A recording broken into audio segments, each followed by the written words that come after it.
को स्वीकार कर लेते, सुन लेते ठाकुर। प्रतिज्ञा स्वर्धार्थी श्रीमद् भागवत महापुराण का प्रथम श्लोक अपने आप पे जो है, जिसको भगवान व्यास ने मंगलाचरण किया है, सच्चिदानंद रूपाय श्रोतपत्यारिहित वेतापत्रे विनाशाय श्री कृष्णाय वै नमः। सतचित आनंद स्वरूप परमात्मा है।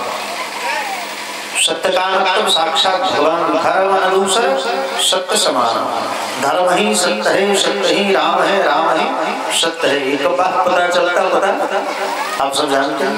अंत समय में जब सारा शरीर फेल कर जाता तब कहते हैं आपके भाई व्यास, श्री राम नाम सत्य है।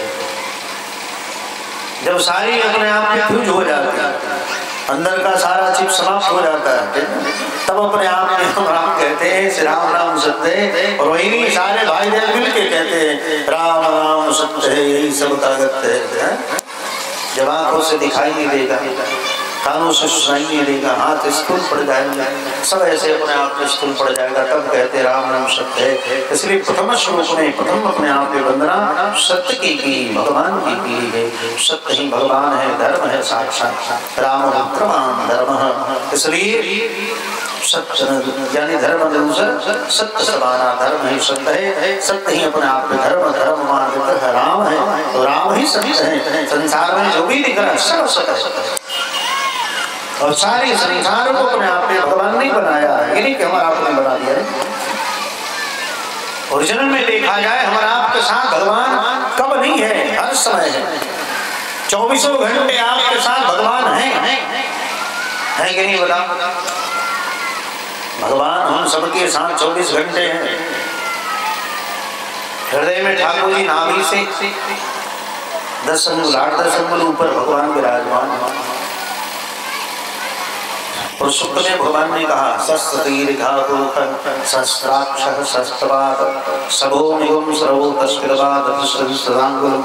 भगवान नाभि से 10 अंगुल ऊपर हृदय में भगवान विराजमान सूक्ष्म रूप से।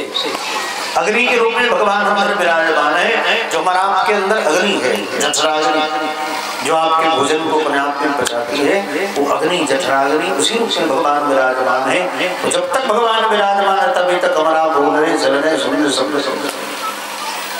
इसलिए निरंतर भगवान हमारा आपके साथ है। हमारा आपको कभी छोड़ने वाले हम भूल जाते हैं ठाकुर जी, हम भगवान को भूल जाते हैं। कहाँ ढूंढते हैं?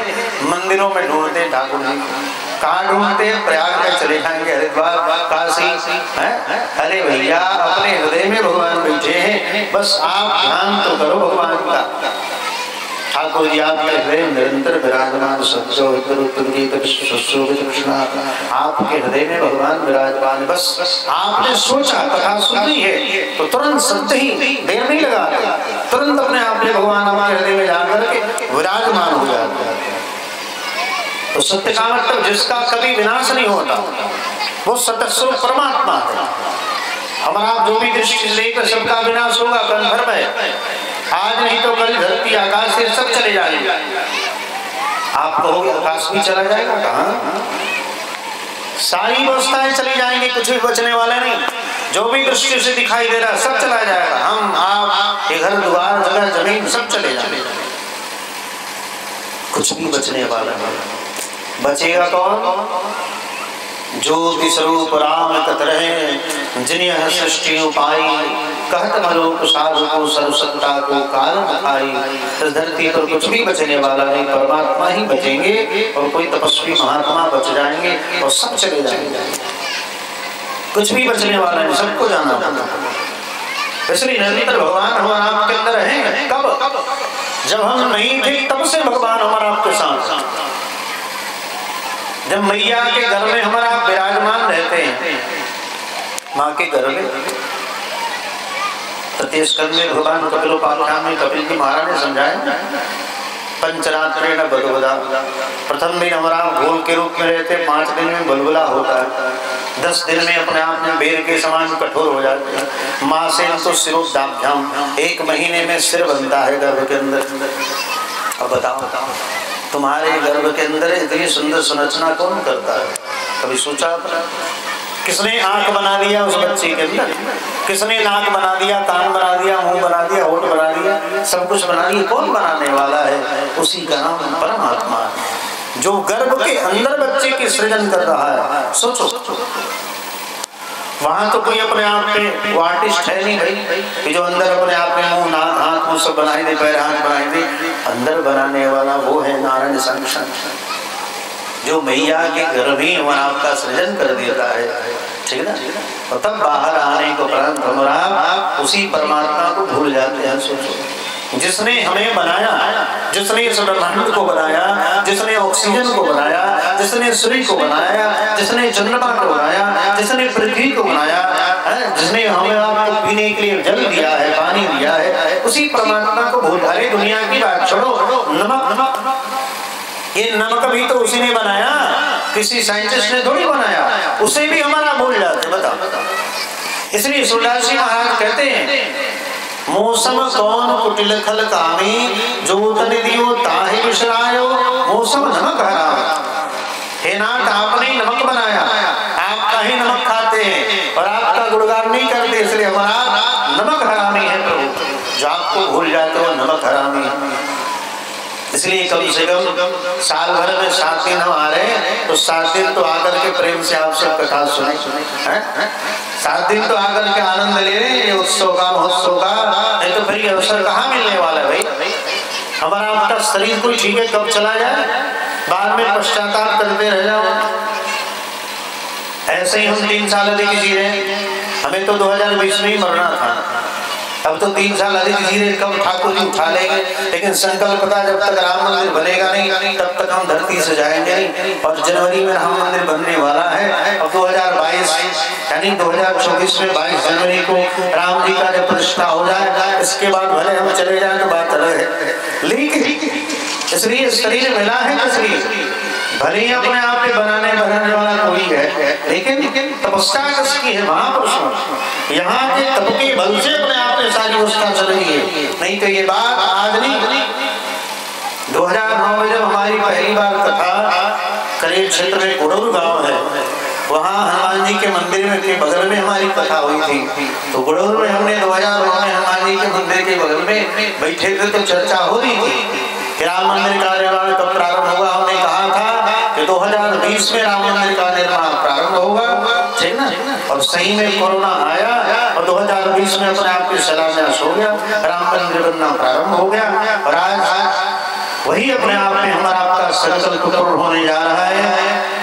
22 जनवरी जो आने वाला है, ये सारे हमारा आप सनातन धर्मावलंबियों के अपने आप में ये महापर्व के रूप में मनाया जाएगा भविष्य में। ये सारे अपने आप में जितने आज तक पर्व हुए हैं, सारे पर्वों में विशेष महापर्व के रूप में 22 जनवरी को जो तिथि होगी भगवान की स्थापना की, ये पूरी धरती पर अपने आप में मनाया जाएगा।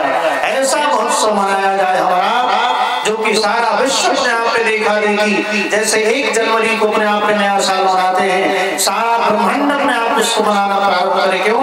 क्योंकि हमारे राम इस धरती के अपने आप पे राजा रहे हैं। और आज नहीं तो कल जैसे वाल्मीकि रामायण में अपने आप में पूरी धरती की राजधानी स्वयं अयोध्या रहती थी, उसी प्रकार भविष्य में आने वाला समय ऐसा होगा। भारत की तो नहीं, लेकिन उत्तर प्रदेश की राजधानी अयोध्या ही अपने आप पे बनेगा। ऐसा समय भी आने वाला है। इसलिए जोरदार एक बार तालियों से आपसे स्वागत करें हमारे राम लला का। जोरदार ताली तो हाथ उठा करके रामचंद्र भगवान की। इसलिए हमारा भारतवर्ष आज भी हमारा आप वही चला रहे। मनुदास का अपने आप में पद याद होगा आपको। अजगर करे न चाकरी, पंछी करे न काम, दास मलुकायु कहे सबके दाता राम। ये चींटी से लेकर हाथी पर्यंत तक का अपने आप में पोषण करने वाला कोई है, उसका नाम राम है। इसलिए ये नहीं कि अपने आप में महात्मा बस टीवी पर आवे तभी कृपा होगी, नहीं। संतों का त्याग, और तब वो कंदरा में रह करके भी तपस्या करें, तब भी उससे आपका ही कल्याण होगा। महात्मा भले ही अपने आप में गुफा में बैठा रहे, महात्मा भले टीवी पर ना आवे, महात्मा भले कहीं अपने आप में चैनल बनावे, लेकिन महात्मा एक दिन ऐसी कृपा होगी। हमारे बक्सर की तो ऐसी महिमा है, जिसका बक्सर में आप सभी पहले बक्सर के ही थे, बक्सर से आप अलग नहीं है, ठीक है ना। क्योंकि हमारा श्रीमद् भागवत महापुराण के अनुसार 12 कोष में बक्सर था पहले। 12 कोष क्षेत्र में अपने आप में पूरा क्षेत्र ये सब बक्सर के अंदर ही था, चौतरफा 12 कोष के अंदर हमारा बक्सर था पहले।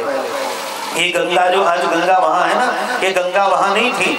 200 वर्ष पहले यही गंगा मैया आप कष्टरी देवी देखिए ना, वहां अपने आप पे गंगा अपने आप पे बहती थी, जो आज धीरे धीरे करते करते वहां तक पहुंची है।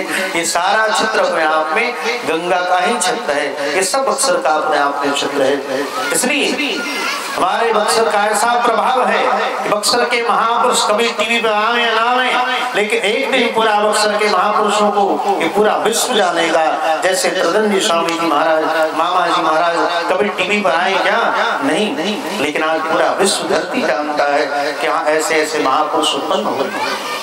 ये बक्सर के महिमा और बक्सर से जो आवाज निकलती है 2017 में भी यहाँ से हमने धर्मसभा में अपने आप को बोला था, किला मैदान में एक बार विश्व हिंदू परिषद का अपने आप में था सभा, उसमें भी हमने बोला था कि बक्सर की आवाज कभी रुकने वाली नहीं, यहाँ से आवाज निकली है राम मंदिर के लिए निश्चित है अपने आप में होगा कार्य। और हमारा आपका कितना बड़ा सौभाग्य है कि हमारा आपके नेत्रों के सामने इतना भव्य मंदिर अपने आप विश्व का सबसे धनी मंदिर बनकर तैयार होगा। जैसे हमारे बालाजी है ना वेंकटेश भगवान, अभी तक सारी धरती के अपने आप में सबसे धनवान भगवान हमारे भगवान वेंकटेश थे, लेकिन अब सारी धरती के सबसे धनवान हमारे राजा राम जी महाराज रहेंगे।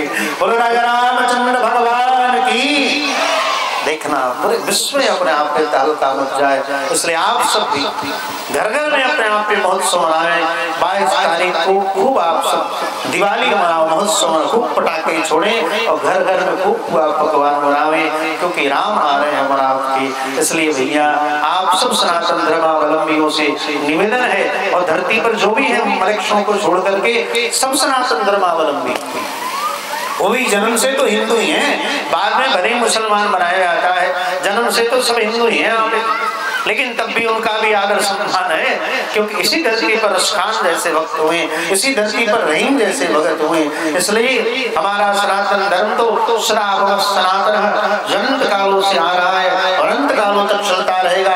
ऐसा सनातन धर्म है जिसमें सबका आदर सम्मान है, किन्हीं को उनको निगलेक्ट कर दिया जाए, उनका भी आदर सम्मान है। जो भगवान के बारे में भगवान के पक्ष में अपने आप की बात करें वो हमारे लिए सब अपने आप में, वो भी अपने आप में पूजनीय बंदे स्मरणीय है। लेकिन जो हमारे राम के काम का नहीं वो हमारे भी काम का किसी काम का नहीं है। इसलिए भैया आप सब बड़ी भाग्यवान है कि इसी दृष्टि से रामलला को जो टेंट में विराजमान कर भव्य मंदिर में हमारा दर्शन करने का लाभ प्राप्त होगा हमारा आपको। इसलिए अभी तो वहां आप सब पहुंच नहीं पाओगे क्योंकि वहां भीड़ भाड़ बहुत ज्यादा होगी, इसलिए कम से कम प्रतिष्ठा होने के उपरांत आप सब दर्शन जरूर करें। और हमारा भारत वर्ष राजा राम बन जाएंगे ना तो पूछो मत, क्योंकि 3 साल बाद ऐसा भयंकर आफत आने वाला है। 2027 अभी 23 चल रहा है ना, 3 साल बाद धरती पर इतना बड़ा आफत आने वाला है, कम से कम 10 करोड़ लोग मारे जाएंगे। 10 करोड़ बहुत बड़ी आबादी होती है। इसलिए आप सब कौन बचेगा? जो धर्म के अनुसार चलेगा वही बचेगा।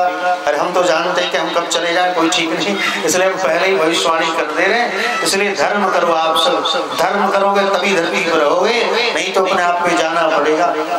हमारा आपका तो जो काम है पूरा हो जाएगा और हमारा आप कभी भी जा सकते हैं, ठीक ना।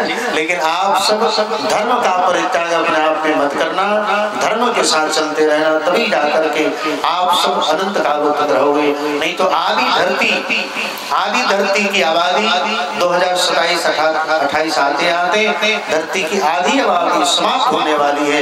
महायुद्ध अपने आप में भयंकर युद्ध होगा और कई लोग अपने आप में कोरोना विषाणु आया वैसे मारे जाएंगे, कई भयंकर अपने आप में तूफान आएगा, कहीं सुनामी आएगा, कहीं परमाणु बम फेंक दिए जाएंगे, ऐसे अपने आप में आफत आने वाला है 2027। लेकिन हमारा भारत वर्ष सुरक्षित रहेगा कब? जब आप धर्म के साथ रहोगे। सब लोग थोड़ा पूजा बंदन करना प्रारंभ करें, क्योंकि अब राम आने वाले हैं। इसलिए सब लोग नववर्ष से पहले आज से अपने आप को संकल्प करें। कल आप सब जब आवें तो सबके माथे पर तिलक होना चाहिए। अरे हमारा आप सोचो, ये भारत वर्ष वेद का देश है, भद्रम कर्णे विष्णुयाम देवा भद्रम पश्येम स्त्रियाः।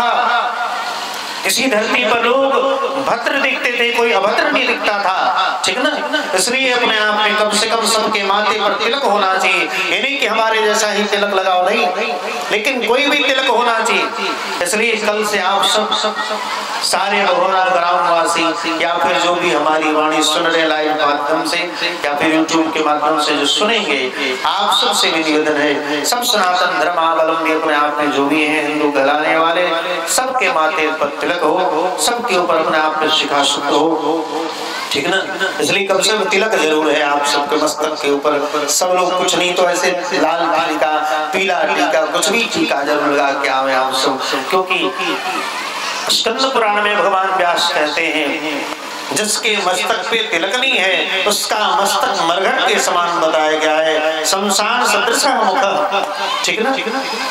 उसका मस्तक शमशान के समान बताया गया है। इसलिए कम से कम तिलक लगाना हमारा आप सीखें ताकि हमारा भद्र दिखे, अभद्र न दिखे। और तिलक से कितनी शांति मिलती है बताओ। तिलक रहेगा तो आपसे को कर्म अधर्म पाप नहीं होगा। आप गंगा मछली के दरवाजे पर नहीं जाओगे, आप दारू की अपने यहाँ पे दुकान पर नहीं जाओगे, ठीक है ना। तिलक आपको बचा लेगा तुरंत। भगवान का तिलक धारण करो, ये ऐसा तिलक है आपको कभी गलत करनी नहीं देगा।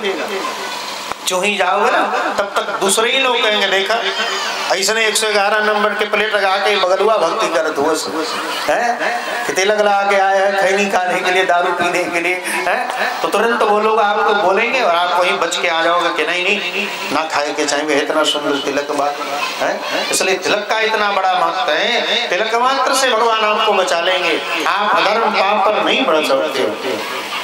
इसलिए कम से कम सबके मस्तक पर जो भी आपको अच्छा लगे, शैव तिलक हो, पड़ा हुआ हो या खड़ा हुआ हो, या हमारे सनातन धर्म में वैष्णव भी है, शैव भी है, शाक्त भी है। शाक्त मतलब शक्ति के उपासक, ठीक ना।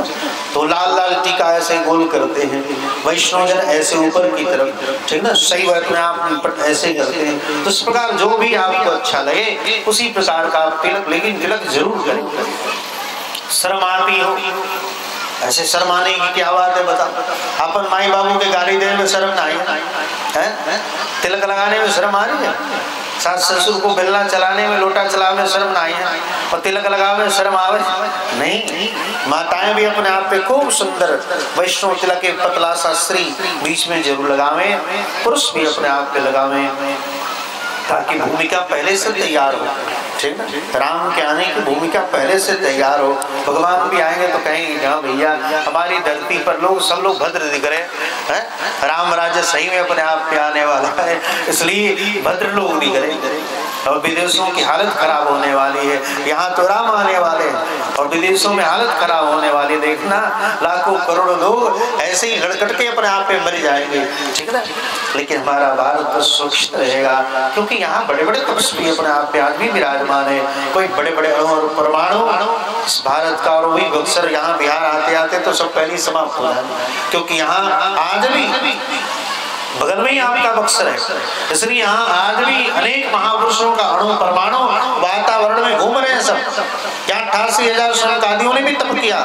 यहाँ इस धरती के कश्यप ऋषि जी महाराज जिनके द्वारा सृष्टि का इतना विस्तार हुआ, ऐसे कश्यप ऋषि की तपस्वी रही, नारद भार्गव च्यवन उदालक इतने बड़े बड़े महर्षियों की विश्वामित्र की तपस्वी रही है। तो आज भी इन महापुरुषों का अणु परमाणु घूम रहा है। बस वो तो जगह ढूंढ रहे भाई, कोई ऐसा गर्भ हो जिसमें हम प्रकट हो जाएं। वो तो गर्भ ढूंढ रहे हैं।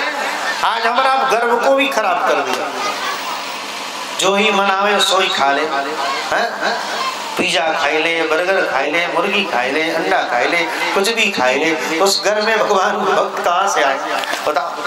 अगर आज आपका गर्भ सुरक्षित हो, परम सात्विक आप भोजन करें तो आपके घर में निश्चित है संत महापुरुष जरूर प्रकट होंगे, क्योंकि महापुरुष अभी आज भी कहीं गए नहीं। उनका अणु और परमाणु, उनके तप का दीप्त तेज आज भी वातावरण में घूम रहा है और ढूंढ रहा है कोई ऐसा गर्भ भी नहीं जिससे हमारे भक्त प्रकट हो भगवान। महापुरुष पेड़ से टपक के थोड़ी आते भाई, वो भी इसी मैयाओं के गर्भ से ही प्रकट होते। इसलिए वेद का आदेश मातृ देवो भवः, माताओं का अपने आप में गर्भ बड़ी पवित्र हो।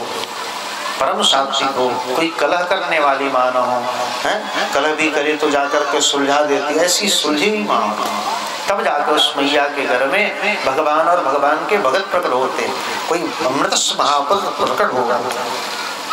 इसलिए सारे ब्रह्मांड का विनाश हो जाएगा, लेकिन हमारे अपने आप में धरती जो है पवित्र धरती है, इसकी कभी विनाश होने वाला नहीं। सच्चिदानंद रूपाय, सत्य देखा जाए तो सत्य परमात्मा है, सब चला जाएगा, कुछ भी बचने वाला नहीं। सत कहिए जो बिन से नाही, चित चैतन्य सगल घट माही। चित यानी प्रकाश, प्रकाश का मतलब साक्षात भगवान।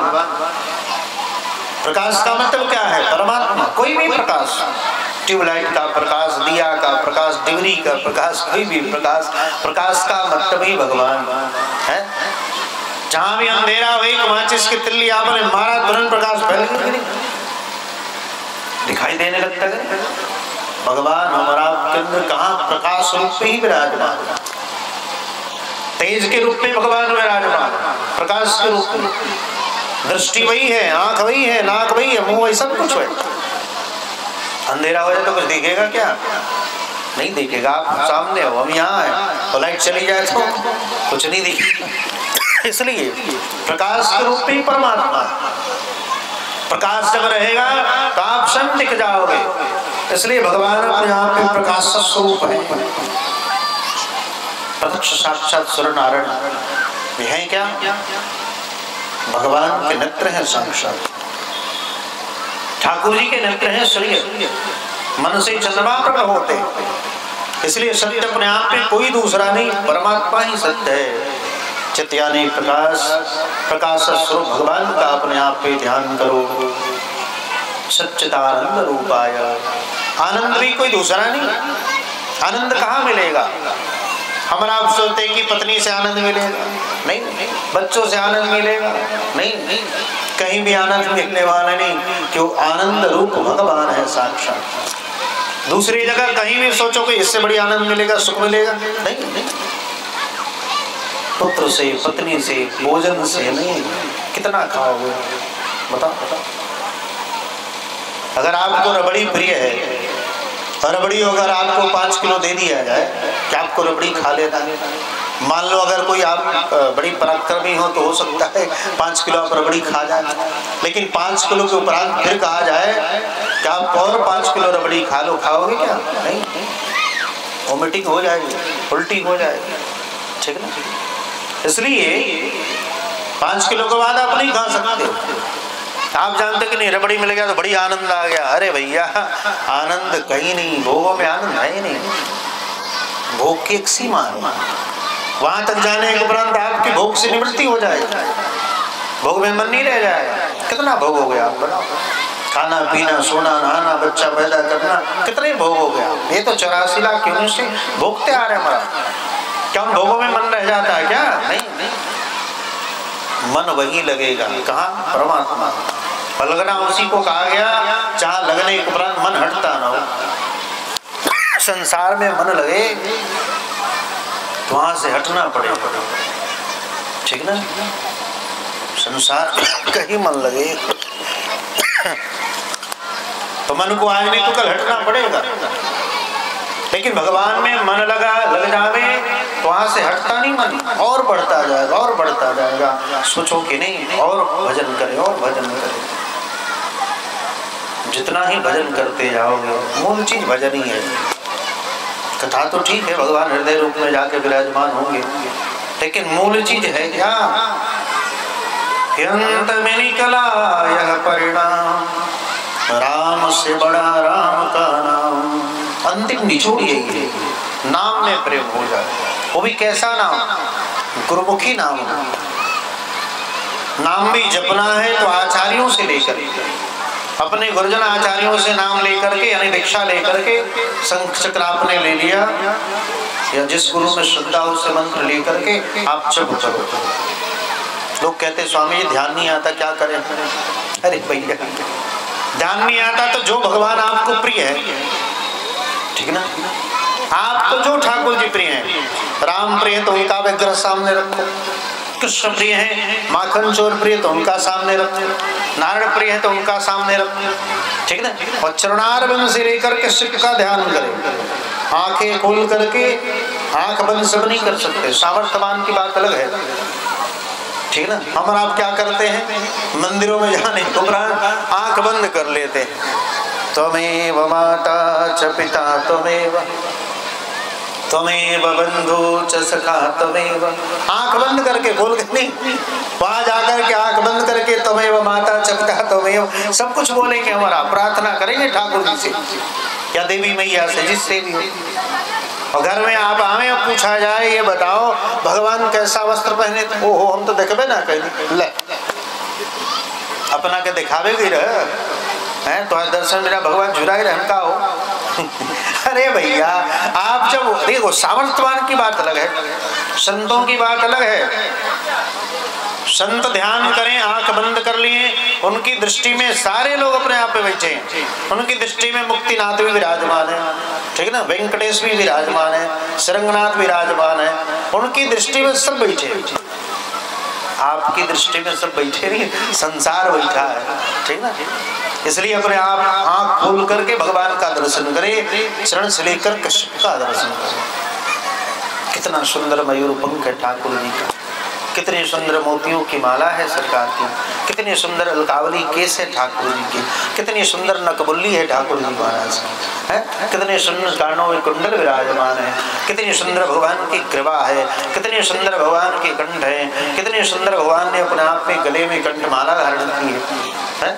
ऐसे दर्शन करते नीचे से ऊपर दे, ऊपर से नीचे तक, कहाँ मन फंस जावे कोई नहीं जानता। दर्शन करते करते एक दिन मन ऐसा फंसेगा कि आप निकल नहीं पाओगे। ये टेढ़ी टांग वाले में एक बार ऐसा मन फंस जाए ना, फिर आप निकल नहीं पाओगे, कितना भी प्रयास करोगे वो हटेगा नहीं, आपको एक बार पकड़ने छोड़ने वाला नहीं। लेकिन तो जिसमें भगवान में आपकी श्रद्धा हो, उस विग्रह का स्वरूप सामने धारण करें, उसी का ध्यान करो आप, ठीक है ना। धीरे धीरे ध्यान करते करते जो ओरिजिनल विग्रह भगवान का दिव्य तेज स्वरूप जो है ना, वो प्रत्यक्ष सामने आ जाएगा, प्रत्यक्ष आ जाएगा। क्योंकि हम लोगों ने दर्शन किया है, हमने तो कई बार दर्शन ऐसे ही किए, पहले भी अपने आप गृहस्थ आश्रम में थे, उस समय भी हमने दर्शन किया। जब जीवन में हमने कभी वेंकटेश का दर्शन नहीं किया था, सरंगनाथ का दर्शन नहीं किया, तो गृहस्थ आश्रम में जब बच्चे थे, एक बार कहीं से कीर्तन करके आ रहे थे, क्योंकि पहले कीर्तन जब करते तो बारिश होने लगती, तो लोग हमें कीर्तन के ही भाव से बुलाते, जहाँ सूखा पड़ता लोग बुला लेते, स्वामी जी थोड़ा कीर्तन हो जाए। तो जहाँ कीर्तन होता तो अपने आप पे आधे घंटे में तुरंत मौसम बदल जाता, और बदलते ही अपने आप में 1-2 घंटे में बारिश होने लगती, ऐसी कृपा हो। तो इस प्रकार कीर्तन करके आ रहे थे तो बारिश हो रही थी, रात्रि का समय था, 10 बज रहे होंगे, 9, साढ़े 9, 10। भगवान वेंकटेश बालाजी हमने बचपन में देखा नहीं था, प्रतिमा में नहीं देखा, साक्षात सामने विग्रह प्रकट हुआ। भगवान वेंकटेश धरती से 3 फीट ऊपर कम से कम, ठीक है। सारे मित्र भी हमारे साथ हैं, हम भी साथ में हैं। 3 फीट ऊपर भगवान विग्रह स्वरूप अपने आप में प्रत्यक्ष खड़े हो गए। हमने कहा कुछ दिखाई देता, किसी को दिखाई नहीं दी, भगवान हमें दिखाई दिए ठाकुर, ठीक है ना। फिर आगे बढ़े 10 कदम आगे, तब तक सिरंगनाथ दिखाई दे दिए पड़े हुए, ठीक ना, पड़े पड़े भगवान दिखाई दे दिए। ये कौन है भाई, काली काली प्रतिमा अपने आप में। तब समझे भगवान है साक्षात। गए फिर उसी दिन की घटना बता, जिस दिन हमने घर छोड़ा था, ठीक है। तो घर में जब गए तो श्रीमद् भागवत महापुराण उठाया रात्रि में, उठा करके पढ़ने लगे। 10 से 11 बज रहे थे, 11:30, 9:30 दर्शन होते होते फिर घर में गए। कुछ नाश्ता पानी अपने आप में, हम दूध रोटी खाते थे बचपन में, या लीटी रोटी, लीटी दूध खाते, लीटी होता है लीटी, लीटी गुड़ और दूध बड़ी प्रेम से खाते। और गोरस वो हड़िया वाली जो दूध होती थी ना, वो बड़ी अच्छा लगता था, एकदम सोन सोन दूध, ठीक ना। तो थोड़ा दूध अपने आप में उसमें गुड़ डाल के रोटी पीस के एकदम थोड़ा थोड़ा छोटा छोटा बना लेते, ठीक है ना। वो लीटी एकदम मिस के इतना छोटा छोटा, खोए जैसा आनंद आता, ठीक।